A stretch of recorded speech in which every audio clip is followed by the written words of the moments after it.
کہ وہ ایک بہادر سپاہی تھے، ایک عظیم ذخیرے کے مالک تھے اور زبردست ہمت والے تھے۔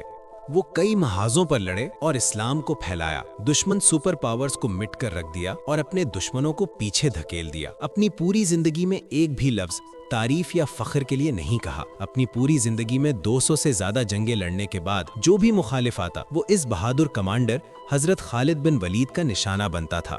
دوستوں، آپ کے شاندار ویڈیو میں ہم حضرت خالد بن ولید کے بارے میں جانیں گے، تو آئیے اس ویڈیو کا آغاز کرتے ہیں۔ دوستوں، خالد بن ولید کی پیدائش مکہ میں سن 592 میں ہوئی تھی۔ وہ ہمیشہ سے ایک بہادر سپاہی تھے۔ آپ نے اپنی پوری زندگی میں 200 سے زیادہ جنگیں لڑیں مگر کبھی شکست نہیں کھائی۔ آپ نے اپنے دشمنوں کی طاقتور سلطنتیں ہلا کر رکھ دیں۔ لیکن دوستوں، خالد بن ولید نے اسلام قبول کرنے سے پہلے بھی مسلمانوں کے خلاف کئی جنگیں لڑیں، جن میں پیارے نبی صلی اللہ علیہ وسلم کے چاہنے والے شہید ہو گئے، وہ بھی قافلوں اور کافروں کی قیادت سنبھالے ہوئے تھے۔ دوستوں، جیسا کہ میں نے بتایا، خالد بن ولید اسلام قبول کرنے سے پہلے کافی طاقتور تھے اور اس کے بعد انہوں نے کئی جگہ مسلمانوں کے خلاف لڑائیاں کی۔ حضرت خالد بن ولید کئی مشکلات میں رہتے تھے۔ ان کی فکر کی وجہ یہ تھی کہ مسلمانوں کی بڑھتی ہوئی طاقت ہر بار انہیں پریشان کرتی تھی۔ وہ سوچتے رہتے تھے کہ کیا واقعی مسلمانوں کے ساتھ کوئی طاقت موجود ہے اور کیا واقعی محمد صلی اللہ علیہ وسلم اللہ کے رسول ہیں۔ اسی سوچ میں وہ ڈوبے رہتے تھے کہ اچانک ان کے بھائی کا خط آیا۔ خط میں لکھا تھا، خالد، محمد صلی اللہ علیہ وسلم نے مجھ سے آپ کے بارے میں پوچھا ہے کہ حالات کیسے ہیں۔ میں چاہتا ہوں کہ آپ اس اندھیرے سے نکل کر اسلام کی روشنی میں آئیں۔ اس خط کا اثر خالد بن ولید پر ایسا ہوا کہ وہ فوراً مکہ آئے اور رسول اللہ صلی اللہ علیہ وسلم کے پاس جا کر اسلام قبول کر لیا۔ دوستوں، مسلمانوں کی تعداد 1 لاکھ تھی اور دشمن کی تعداد 3023۔ یہ مسلمان رومن امپائر کے خلاف لڑ رہے تھے۔ حضرت جعفر اور دیگر اہل ایمان ایک کے بعد ایک شہید ہو گئے۔ پیارے نبی صلی اللہ علیہ وسلم نے پہلے ہی انہیں خبردار کر دیا تھا۔ پھر حضرت خالد بن ولید نے قیادت سنبھالی اور دشمن کے دانت کھٹے کر دیے۔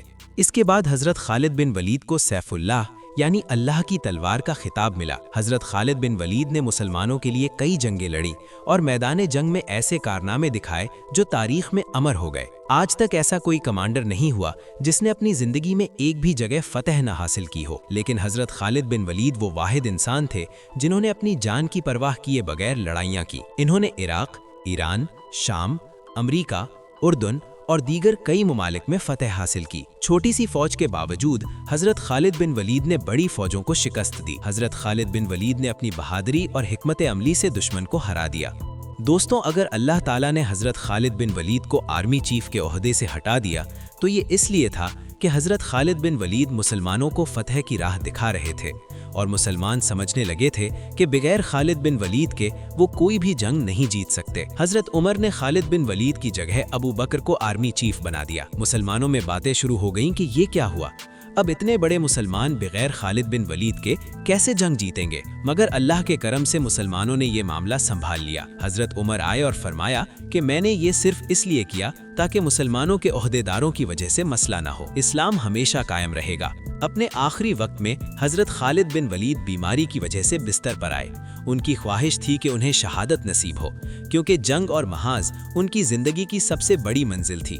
وہ چاہتے تھے کہ ان کا جسم وہی دیکھے جہاں تلوار کی گونج اور گھوڑوں کی چاپ ہو، لیکن تقدیر میں کچھ اور لکھا تھا۔ حضرت خالد بن ولید نے اپنی زندگی کی ہر لڑائی میں دشمن کے دلوں میں خوف پیدا کیا، لیکن آج جب وہ اپنے بستر پر تھے ان کے دل میں ایک عجیب سکون اور فخر تھا۔ وہ یاد کر رہے تھے ہر مارکا، ہر لشکر کشی، ہر دشمن کا سامنا، ہر تلوار کا وار جو انہوں نے کی۔ ان کے ذہن میں وہ تمام لمحے چل رہے تھے جب مسلمانوں کی فتح کی خوشی نے ان کے دل کو جلا بخشی۔ ان کے شاگرد، صحابہ کرام اور دیگر سپاہی ان کے پاس آئے اور ہر کسی کے چہرے پر احترام اور عقیدت کے اثرات واضح تھے۔ حضرت خالد بن ولید نے ان سب کو دیکھا اور اپنی تھکی ہوئی آواز میں فرمایا، میری زندگی کی سب سے بڑی خوشی یہ ہے کہ میں اللہ کی راہ میں لڑا اور میں نے کبھی مسلمانوں کے دلوں میں خوف پیدا کیا اور ان کے دشمنوں کو شکست دی۔ یہ سب اللہ کا کرم ہے۔ آپ کی آنکھوں میں آنسو تھے، لیکن وہ آنسو فخر اور سکون کے تھے۔ آپ نے فرمایا کہ اگر موت مجھے جنگ میں نصیب ہوتی تو میرا دل خوشی سے بھر جاتا، کیونکہ میدان جنگ میں جان دینا سب سے بڑی سعادت ہے۔ آپ نے اپنی آخری دعاؤں میں فرمایا، اللہ کے دین کی خدمت کرنے والے کبھی تنہا نہیں رہتے۔ اللہ کی راہ میں موت بھی عزت کی علامت ہے اور زندگی بھی اللہ کی رضا کے لیے قربانی ہے۔ حضرت خالد بن ولید کی زندگی ایک مثال ہے،